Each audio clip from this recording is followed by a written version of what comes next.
ಹಾಗೂ ಈ ವಲಯದ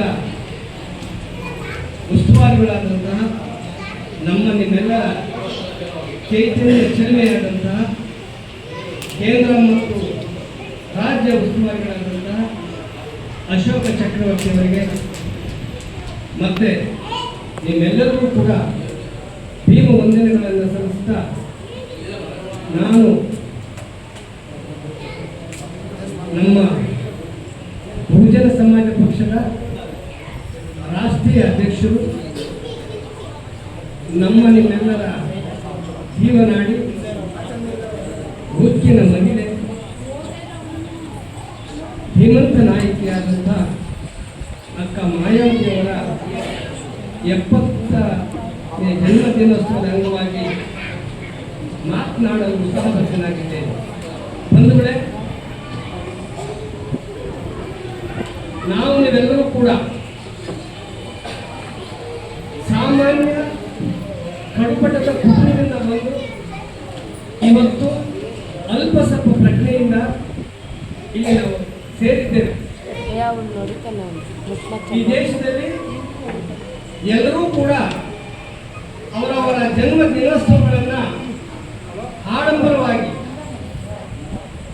ತುರಾಯಿಗಳೊಂದಿಗೆ, ಡೊಳ್ಳು ಕುಣಿತಗಳೊಂದಿಗೆ ಆಚರಣೆ ಮಾಡ್ತಾ ಕಡು ಬಡವರಿಗೆ ಭ್ರಮಾಲೋಕದಲ್ಲಿ ತೆಗೆದುಕೊಳ್ಳುವಂತ ಪ್ರಯತ್ನ ಮಾಡ್ತಾ ಇದ್ದಾರೆ.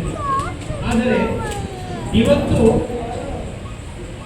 ನಾವು ನೀವೆಲ್ಲರೂ ಅರ್ಥ ಮಾಡಿಕೊಳ್ಳುವಂತ ವಿಚಾರ ಏನಂತಂದ್ರೆ, ಇವತ್ತಿನ ಜನ್ಮದಿನೋತ್ಸವ ನಿಜಕ್ಕೂ ಕೂಡ ಈ ಜಗತ್ತು ಒಪ್ಪುವಂತಹ, ನೆನೆಸಿಕೊಳ್ಳುವಂತಹ ಜನ್ಮದಿನೋತ್ಸವ ಆಗಿದೆ. ಯಾಕೆ ಅಂತ ನೀವು ಕೇಳಬಹುದು. ನಮ್ಮ ನಿಮ್ಮೆಲ್ಲರ ಮಧ್ಯೆ ಅಕ್ಕ ಮಾಯಾವತಿ ಉಪಸ್ಥಿತರಿಂದ ಇರಬಹುದು, ಇಡೀ ಜಗತ್ತಿಗೆ, ಬಡವರ ಗುಡಿಸಲಿಗೆ ಜ್ಯೋತಿಯನ್ನು ಕೊಟ್ಟಂತಹ ಮಹಾಧೀಮಂತ ಉಕ್ಕಿನ ಮಹಿಳೆ ಇವತ್ತು ಉತ್ತರ ಪ್ರದೇಶ ಅಂತ ಇಡೀ ರಾಷ್ಟ್ರದ ದೊಡ್ಡ ರಾಜ್ಯ, ಅಲ್ಲಿರ್ತಕ್ಕಂಥ ಕಡು ಬಡತನ, ಶೋಷಣೆ, ಪುಂಡಾಟಿಕೆ ಬಹುಶಃ ಜಗತ್ತಲ್ಲಿ ಎಲ್ಲೂ ಇರಲಿಲ್ಲ. ಅಂತಹ ಸಂದರ್ಭದಲ್ಲಿ ಒಬ್ಬ ಸಾಮಾನ್ಯ ಶಿಕ್ಷಕಿಯಾಗಿ ಕಾರ್ಯನಿರ್ವಹಿಸುವಂತ ಸಂದರ್ಭದಲ್ಲಿ ಕಾನ್ಸಿರಾಮರವರ ಬಹುಜನ ಸಮಾಜ ಪಕ್ಷದ ಪಿತಾಮಹರು, ಸ್ಥಾಪಕರು, ಅವರ ಒಂದು ಭಾಷಣ, ಬರವಣಿಗೆ ಇಂದ ಸ್ಫೂರ್ತಿಯಾದರು. ಬಾಬಾ ಸಾಹೇಬರ ತತ್ವ ಸಿದ್ಧಾಂತಗಳೇ ನಮ್ಮ ಜೀವನದ ವಿಮೋಚನೆಗೆ ಕೊನೆಯ ಅಸ್ತ್ರಾಂತಿಯನ್ನು ಭಾವಿಸಿ ರಾಜಕಾರಣಕ್ಕಿಳಿದಂತ ಸಂದರ್ಭದಲ್ಲಿ ಅವರು ಯಾವುದೇ ವಿನೋದವನ್ನು ಓಡಾಡಲಿಲ್ಲ. ಅಲ್ಲಲ್ಲಿ ನಾನು ಹೋಗ್ತಾ ಇದ್ದೇನೆ, ಸಭಾ ಸಂಕಲ್ಪ ಮಾಡಿ ಹೇಗೆ ಹೋದಂತಾರಲ್ಲ, ಒಂದು ಸಾಮಾನ್ಯ ಮಹಿಳೆ ಸಾಮಾನ್ಯ ಜನರ ಹಾದಿಯನ್ನ, ಮುಳ್ಳಿನಂತಿರ್ತಕ್ಕಂಥ ಹಾದಿಯನ್ನು ತುಳಿದು ಉತ್ತರ ಪ್ರದೇಶದಲ್ಲಿ ಶೋಷಿತರ ವಿಮೋಚನೆಗೆ ಅಂಬೇಡ್ಕರ್ ಬುದ್ಧರ ತತ್ವಗಳನ್ನ ಜೀವನಾಡಿಯನ್ನಾಗಿ ಮಾಡಿ ಆ ಒಂದು ಕಡು ಬಡತನದ ರಾಜ್ಯದಲ್ಲಿ ಒಬ್ಬ ಮುಖ್ಯಮಂತ್ರಿಯಾಗಿ ಉದಯಿಸಿದರು. ಆ ಉದಯಿಗೆಯಲ್ಲ ನಿಮ್ಮೆಲ್ಲರ ಸಾಮಾನ್ಯ ಜನರ ಸಂಕೇತದ ಶಕ್ತಿ ಅಂತಿಂತ ಶಕ್ತಿ ಅಲ್ಲದು. ಅದಕ್ಕೆ ಸೂಚಕವಾಗಿ ನಾವಿವತ್ತು ಜನ್ಮದಿನೋತ್ಸವ ಆಚರಣೆಯ ಸಂದರ್ಭದಲ್ಲಿ ನೀವು ಕೂಡ ನಿಮ್ಮ ಪ್ರಾಂತದಲ್ಲಿ ರಾಜ್ಯಾಧಿಕಾರವನ್ನು ಹಿಡಿಯುವಂತೆ ಆ ಮಹಾತಾಯಿ ಶಕ್ತಿ ಇವತ್ತು ಪ್ರೇರಣೆಯಾಗಿದೆ. ನಾವು ಯಾಕೆ MLA ಆಗಬಾರದು? ನಾವ್ಯಾಕೆ ಜಿಲ್ಲಾ ಪಂಚಾಯತ್ ಗೆಲ್ಲಬಾರದು? ನಾವ್ಯಾಕೆ ಗ್ರಾಮ ಪಂಚಾಯತ್ ಗೆಲ್ಲಬಾರದು? ನಾವು ಯಾಕೆ ತಾಲೂಕು ಕಚೇರಿಗಳಲ್ಲಿ ಅರ್ಜಿ ಇಟ್ಟು ಕೇಳುವಂತ ಭಿಕ್ಷಕರಾಗಬೇಕು? ಆದೇಶ ಮಾಡುವ ಅಧಿಕಾರವನ್ನು ನಾವು ಪಡಿಬಾರದು ಎಂತಕ್ಕಂಥ ಆ ಸ್ಫೂರ್ತಿಯ ಸತ್ಯ ಸಂಕೇತ ಇವತ್ತು ಮಹಾತಾಯಿಯ 70ನೇ ಜನ್ಮದಿನೋತ್ಸವ ಆಚರಣೆ ಮಾಡಲಿಕ್ಕೆ ಬಂದಿದ್ದೇನೆ. ನೀವ್ಯಾರು ಸಾಮಾನ್ಯರಲ್ಲ. ಬಹುಶಃ ನಾನು ಕ್ಷೇತ್ರಗಳ ಸಂದರ್ಭದಲ್ಲಿ ನಮಗೇನ್ ಮಾಡಿದ್ದೀವಿ ಬಹುಜನ ಸಮಾಜ ಪಕ್ಷ, ಏನ್ ನೋಡಿ ನಾವು ಬರೋದು? ಇವತ್ತು ಸಾಮಾನ್ಯವಾದ ಪ್ರಶ್ನೆ. ಇವತ್ತು ತಮಗೆ ಆ ಮಹಾಸಾಹಿತ್ಯ ಒಂದು ಕರಪತ್ರವನ್ನು ತಮಗೆ ಕೊಟ್ಟಿದ್ದೀವಿ. ದಯಮಾಡಿ ಅದನ್ನು ನಿರ್ಲಕ್ಷ್ಯ ಮಾಡಬೇಡಿ. ನೋಡಿಸಿ ಜೋವಾಗಿಟ್ಕೋಬೇಡಿ, ಬಿಸಾಕಬೇಡಿ. ಆ ರೀತಿ ಬಿಸಾಕಂತ ಮನಸ್ಸನ್ನು ನಮಗೆ ವಾಪಸ್ ಕೊಡಿ. ಅದು ಒಂದು ಅದ್ಭುತವಾದಂಥ ಅಸ್ತ್ರ. ನಿಮಗೆ ಯಾರಾದರೂ ಬಹುಜನ ಸಮಾಜ ಪಕ್ಷದ ಬಗ್ಗೆ ಟೀಕೆ ಟಿಪ್ಪಣಿಗಳು ಮಾಡುವಂಥ ಸಂದರ್ಭದಲ್ಲಿ ನೀವು ಅದನ್ನು ಮನನ ಮಾಡಿಕೊಂಡು ಓದಿ ನೇರವಾಗಿ ದಿಟ್ಟವಾಗಿ ಉತ್ತರ ಕೊಡಿ. 4 ಬಾರಿ ಮುಖ್ಯಮಂತ್ರಿ, ಈ ದೇಶದಲ್ಲಿ ಒಬ್ಬ ಮಹಿಳೆ, ಸಾಮಾನ್ಯ ಪುರುಷರನ್ನೇ ನೊಂದು ಬಂದು ಬೆಳೆದಂತ ಮಹಿಳೆ, ಈ ದೇಶದಲ್ಲಿ 4ನೇ ಬಾರಿ ಮುಖ್ಯಮಂತ್ರಿ ಆಗಿದ್ದಾರೆ ಅಂತ ನೋಡಿದ್ದೀರಾ? ಅದು ಯಾರು? ನಿಮ್ಮಂತವರ ಹೊಟ್ಟೆ ಮುಟ್ಟೆದ್ದು ಬೆಳೆದಂತ ಹೆಣ್ಣುಮಕ್ಕಳು.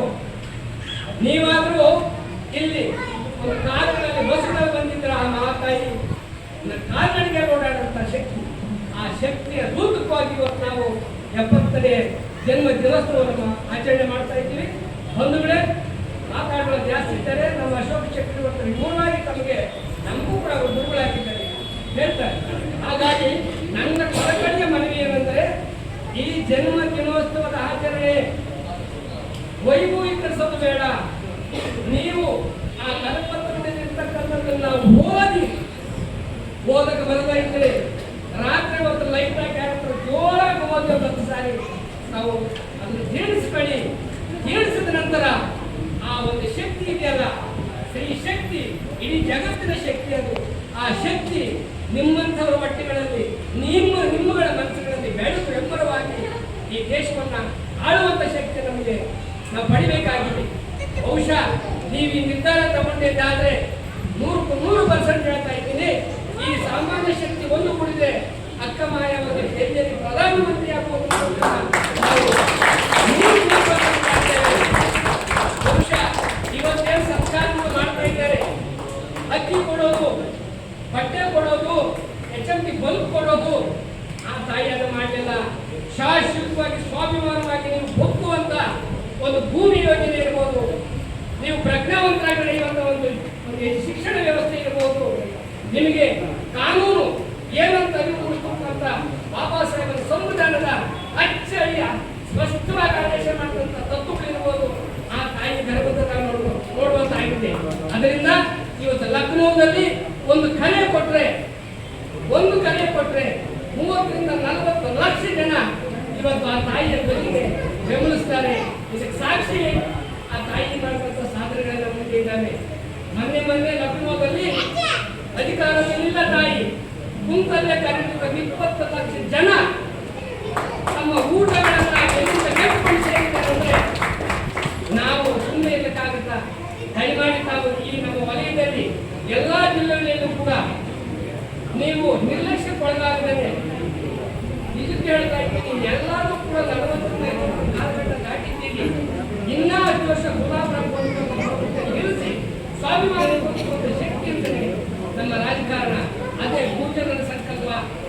ಈ ಬಹುಜನ ಸಮಾಜ ಪಕ್ಷ ಯಾವುದೇ ಒಂದು ಜಾತಿಗೆ ಸೀಮಿತವಾಗಿಲ್ಲ, ಯಾವುದೇ ಒಂದು ಧರ್ಮಕ್ಕೆ ಸೀಮಿತವಾಗಿಲ್ಲ, ಯಾವುದೇ ಒಂದು ವರ್ಗಕ್ಕೆ ಸೀಮಿತವಾಗಿಲ್ಲ. 75% ಜನಸಂಖ್ಯೆ ಆಧರಿಸಿ ಈ ಪಕ್ಷ ಕಟ್ಟಿದರೆ ಆ ತಾಯಿ ಜನ್ಮದಿನೋತ್ಸವ ಅರ್ಥಪೂರ್ಣವಾಗಿ ನಾವು ಹಾಗೆ ಶಕ್ತಿ ಬರಬೇಕಾದ್ರೆ ಆ ಜೀವನಕ್ಕೆ ಮತ್ತಷ್ಟು ಶಕ್ತಿ ತುಂಬಿ ನಿರಂತರವಾಗಿ ನಡೀಬೇಕಾದ್ರೆ ನಿಮ್ಮೆಲ್ಲರ ಮನಸ್ಸು ಆ ತಾಯಿಯನ್ನ ಈ ರಾಷ್ಟ್ರದ ಪ್ರಧಾನಿ